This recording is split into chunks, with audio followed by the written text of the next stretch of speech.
Iran ও ইসরায়েলের মধ্যে চলমান যৌথ সামরিক সংঘর্ষ আরও অন্তত 2 থেকে 3 সপ্তাহ অব্যাহত থাকতে পারে বলে মার্কিন সংবাদ মাধ্যম অ্যাক্সিওস জানিয়েছে।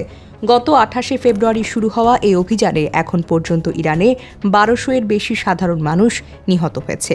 পাশাপাশি লেবাননে ইসরায়েলি হামলায় 600-এর বেশি প্রাণহানি ঘটেছে।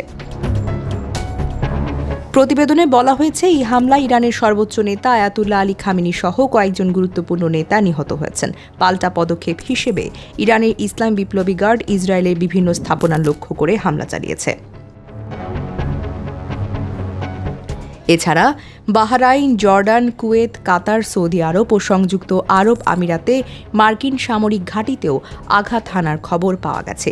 একটি সূত্র জানিয়েছে, প্রেসিডেন্ট ডোনাল্ড ট্রাম্প অন্তত আরও 3 থেকে 4 সপ্তাহ যুদ্ধ চালিয়ে যাওয়ার বিষয়ে বেশ আগ্রহী।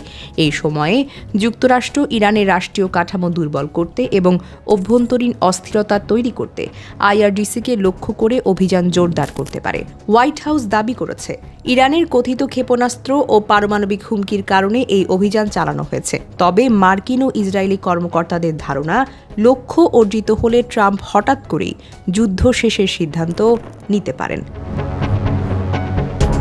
ডেস্ক নিউজ, অগ্রযাত্রা প্রতিদিন। অগ্রযাত্রা প্রতিদিন, নির্ভীক প্রত্যয়ে উজ্জীবিত।